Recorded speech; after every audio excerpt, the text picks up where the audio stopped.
Good morning. Would like to welcome you this Tuesday morning, April 21st, 2020, to Daylight with Dean number 10.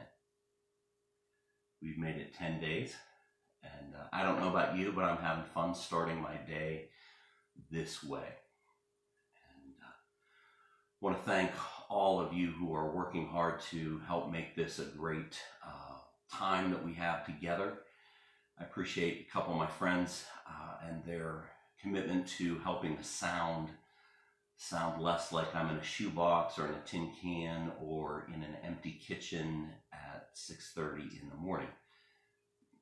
So I want to give a special shout out to Dave Lewis, my friend that got me something that's going to help make the sound better.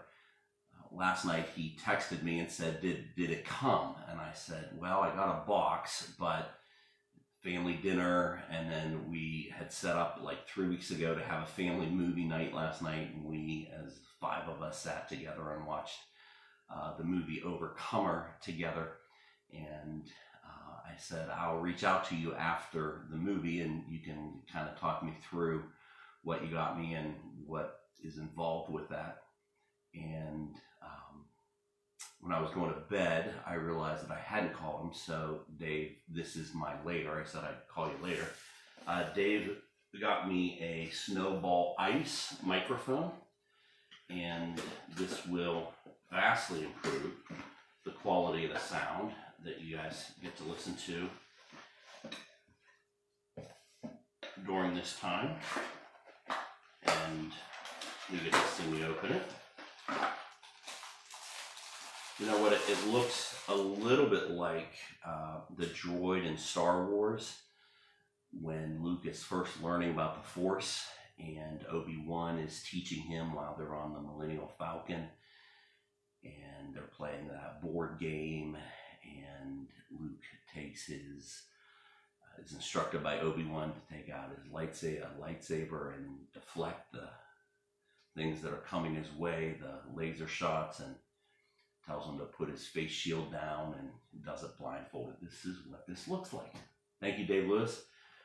It has a stand and other parts in there that we'll put together. So the plan will be for tomorrow for the sound to be quite a bit better. Yesterday, my day off, delightful day. One of the things I love about it is I get to control so much of my time and what I want to do. And worked out in the garage for a little bit. If you saw my episode on Saturday, burned a couple of my incense cones, got the aroma in the garage just very much how I liked it. Thanks for calling me a hippie, my friend in Mississippi. And was having a delightful time. I was in control of just about everything until my wife said, Dean, I want you to finish the work on the front porch. And that meant we pulled off the AstroTurf indoor-outdoor carpeting that had been glued down there decades ago. And I was responsible for getting the glue off the concrete so we could paint the concrete. And so I went to work on that, had some paint remover, glue remover that I spread all over it and scraped it up, and didn't get it very good, and so I did it a second time, and then I got the hose out and started hosing it, but my hose wasn't long enough, and it was coming up, but it was just a lot of work. And I was lamenting that I didn't have a hose long enough, and then I realized that my pressure washer has a hose that is about 12 feet long. And if I use my pressure washer, it would give me the distance that I need.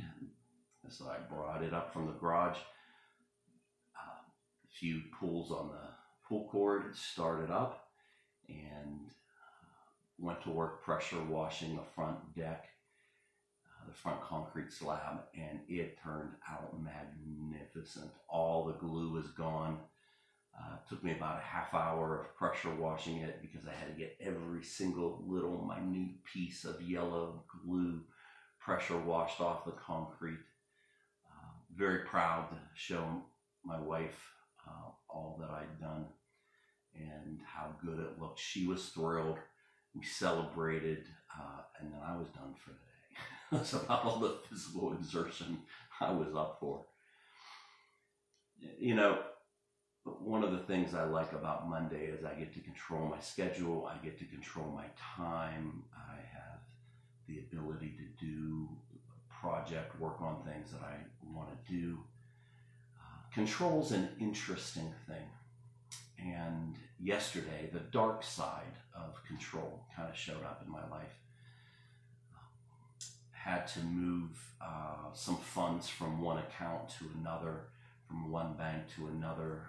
Every time my wife gets paid, we put some money toward our kids' college bills. We set that aside, and so I went to the bank to transfer money, and of course we're all in the drive-through to do all this. And my drive-through in downtown New Kensington has 2 lanes, and they're never really busy, no big deal. Well, I pulled up this time, and there were 2 cars, one in each lane, and I couldn't tell which one was going to be done first. And I have issues when it comes to losing my spot in line. I'm that guy, when you pull up at McDonald's and they have 2 drive-through lanes, I keep track of where I am and where the guy who pulls up in the lane next to me, and I make sure that my order gets taken in the right way. Not that I have any control over that, but I like to make sure that he doesn't get in front of me if I pulled in first. And I know I have issues, and so I'm that guy. Whenever the person that pulled in after me gets served first, it's like, ooh, injustice. Again, I'm a mess. I know it. So I pulled into the bank, and I wanted to make sure that I chose the right lane. So I pulled in, and there was nobody else around. So I kind of held back a ways, blocking the entrance to both lanes when you pulled off of the street. And then I could choose whichever one went first. I could pull in that lane. So I'm sitting there, and just about 10-15 seconds after I pull in, another truck pulls in behind me. And now I'm sitting there blocking both lanes, not letting him get in the lane. He's partially blocking the street that he pulled in from. And I'm sitting there. And that little voice inside my head says, Dean, you're an idiot. Grow up, choose a lane, and if it doesn't go first, you're going to be okay. And I, for about 3 minutes, had this mental anguish going on in my spirit. And then finally, I saw it, like a bird's eye view. I got to see how ridiculous I was looking. So I pulled into the right lane. I backed up and pulled straight in the lane so the person could pull into their lane. And I sat there and I just started to pray, Lord, please let that person go first. And it's like the Lord whispered, oh yeah, remember, I wrote the words, the first shall be last and the last shall be first. That person's going first for sure. So I sat there, and sure enough, that lane opened up before the lane I chose, and they went through, and the person in front of me finally went, and then I went, and the person in front of me, person in the lane to my left, got all done, and I was still doing my transaction, and like the Lord whispered, Dean, what's that about? You make a game of it, you make sport of it, you think it's funny, you think it's cute, but what's underneath that? What's causing you to be so worried, be so annoyed about what that person go through before me? Now, I know this is a lot this early in the morning, but the Lord really took me to school and just helped me see that my need to control things needs surrendered to Him.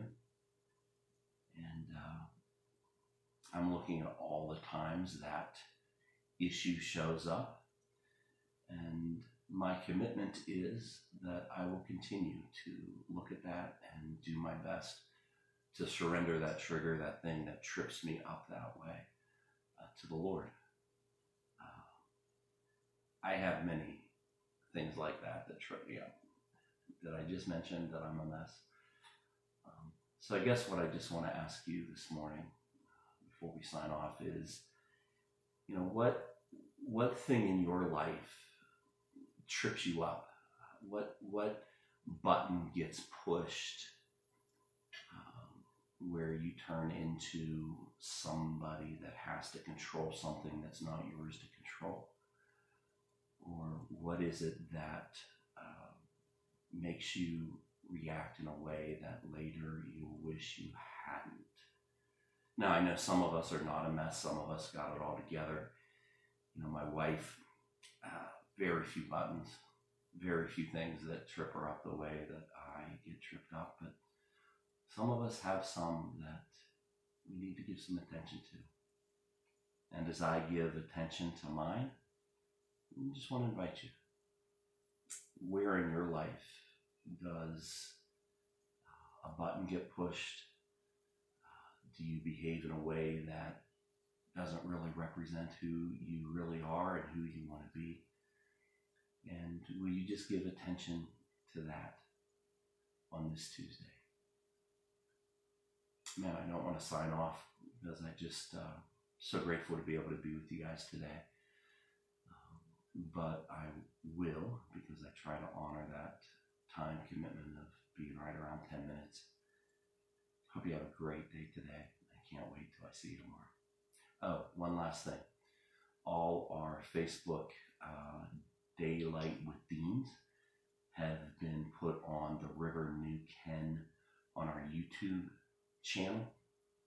And just want to, I know some of us have friends that aren't on Facebook, and if you'd like to pass this on to them, they can go to YouTube and search Daylight with the Dean, and hopefully they'd be able to find, I'm sorry, don't search Daylight with Dean, search the River New Ken, and hopefully be able to pull up the Daylight with Dean if you want them to catch one of these, if you think it would bless them as well.